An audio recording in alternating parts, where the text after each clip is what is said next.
네, 10시 반으로 다가가고 있는 구간입니다. 지금 에너지에 대한 우려가 커지면서 상사주들이 강세를 띠고 있고요. 수주 소식이 나오는 방산주들의 흐름이 장 초반 대비해서 계속해서 좋은 흐름 이어가고 있습니다. 반대로 반도체 생산 쪽과 일부 장비 쪽에서 부진한 부분이 있긴 하는데요. 이 부분 살짝씩 개선되고 있습니다. 좀 더 자세하게 키워드로 잡아보겠습니다.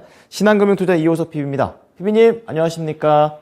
네, 안녕하십니까. 이호섭P입니다. 네, 자, 오전장을 관통할 수 있는 펀치 어떤 걸로 보십니까? 네, 비트코인 한 달 만에 이제 최고가 반등입니다. 네, 이더리움을 중심으로 올랐다고 하던데 이 부분 좀 자세히 좀 들어볼게요. 네, 우선 제가 비트코인이라 표현하긴 했지만 결국은 가상화폐가 전체적으로 최근 한 달 동안 이제 최고가까지 올라가는 강력한 좀 강한 반등이 나왔다라고 얘기를 할 수가 있는데요. 결국 이제 가상화폐 관련주들은 이제 가상화폐가 오르면 왜 관련주들이 오르는지에 대해서 이 구조를 조금 생각해 볼 필요가 있습니다. 굉장히 좀 가심풀하게 설명을 드리게 되면 결국은 가상화폐 시장이 이제 활성화된다는 것은 이제 쉽게 말해서 그에 따른 이제 거래가 더 많이 늘어난다는 것이거든요. 저희가 이것을 주식시장에서 이제 거래 대금이라고 이야기를 하는데 결국 거래 대금이 많이 늘어나게 되면 그에 따른 거래 수수료가 또 발생을 하게 되고요. 그러면 거래소들 같은 경우에 영업이익이 증가하는 이런 효과를 가져오게 됩니다. 이런 일련의 과정들은 가상화폐 시장에서는 가상화폐 거래소지만 보통 주식시장에서는 증권회사들이 실적을 이제 올리게 되는 요소 중에 한 가지라고 할 수가 있거든요. 이런 구조에서 생각하시면 될 것 같고, 결국에는 이제 가상화폐 가격이 오르는 시점에서는 거래소 운영사죠. 거래소를 운영하고 있는 회사들과 관련되어 있는 기업들에 대한 관심이 조금 더 필요하다라고 할 수가 있는데요. 대표적으로 업비트와 관련이 있는 놀이기술 투자라든지 빗썸과 관련이 있는 비덴트, 위지트 같은 기업들이 있을 겁니다. 이런 기업들에 대한 관심은 굉장히 좀 당연히 이제 그 운영사가 이제 실적이 나게 되면은 관계 지분이라든지 이런 쪽으로 수혜를 보겠지만 좀 길게 볼 필요가 있다는 부분을 먼저 말씀을 드리겠습니다. 아무래도 가상화폐라는 것이 디지털 시대의 금이다라고 보통 표현을 하기도 하는데 결국 가상화폐라는 것이 실체가 있니 없니 하는 문제를 제외하더라도 앞으로 장기적으로 봤을 때는 가상화폐에 대한 가치가 다시 한번 더 부각될 시기가 있을 겁니다. 그렇지만 장기적으로 긍정적이라고 해서 단기적으로까지도 긍정적이라고는 말씀 못 드릴 것 같은데요. 뭐냐면 단기에는 변동성이 굉장히 크기 때문입니다. 아무래도 단기의 변동성이 크기 때문에 오늘 같은 경우만 하더라도 위지트가 장 초반에 시세가 굉장히 크게 났다가 또 큰 폭으로 조정받는 모습도 보여주고 있거든요. 결국에는 이런 관련주들에 대해서 단기적으로는 변동성에 대한 대응이 분명히 필요하고요. 장기적으로는 긍정적인 관점을 가지고 접근해보는 포인트, 이렇게 이제 단기와 장기를 나눠서 접근한다면 매매하시는 데 분명히 도움이 되실 거라고 생각합니다. 네. 자, 첫 번째 펀치는 가상화폐 쪽에서 찾아봤습니다. 그렇다면 오늘 장을 관통할 수 있는 후장까지 대비해서요. 어떤 펀치가 있을까요?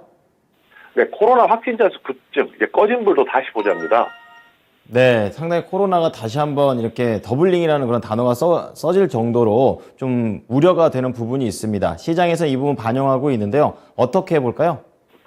네, 어제 이제 0시부터 해서 9시까지 7만 명이 돌파를 했거든요. 오늘 신규 확진자 수 발표가 난다면 7만 명이 초과 될 것인데, 결국에는 확진자 수가 늘어난다는 것에 대해서 지금 예전과 같이 사회적 거리를 두기를 할 것이냐, 이런 부분에 대한 관심들이 굉장히 많은 것 같습니다. 그렇지만 저희가 투자하는 관점에서 본다라고 하면 조금 더 이제 핵심을 볼 수가 있을 거라고 생각하는데요.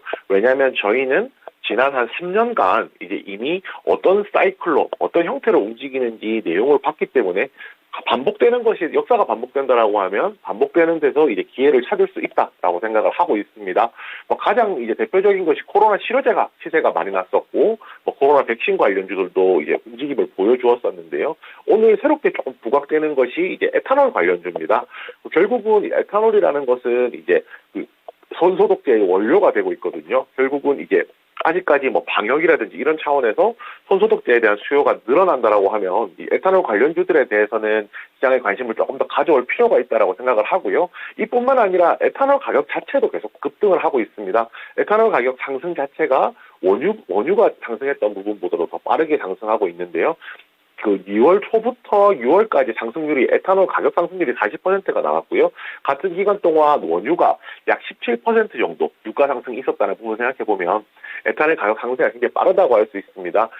아무래도 에탄올의 주 원료가 옥수수고요. 이제 옥수수가 가격이 급등한다든지 뭐 이런 부분들이 이제 굉장히 영향이 컸고, 미국 같은 경우에도 휘발유 가격 상승을 좀 하기 위해서 에탄올을 이제 섞은 고에탄올 휘발유도 사용할 수 있도록 권장이 되고 있는 상황이거든요. 그렇기 때문에 이런 종합적인 모멘텀 생각해 본다라고 하면 에탄올 관련주들 같은 경우에 코로나 때문에 수혜를 볼 수 있겠지만 여기서 가격 상승에 대한 모멘텀도 존재를 해서 짧은 기간 그리고 긴 기간까지도 지켜볼 수 있는 좋은 내용이 된다라고 생각합니다. 네, 코로나로 시작해서 에탄올로 끝나는 전략까지 잘 참고해 보겠습니다. 오늘 말씀 감사합니다. 네, 감사합니다. 네, 지금까지 신한금융투자 이호석 PB였습니다.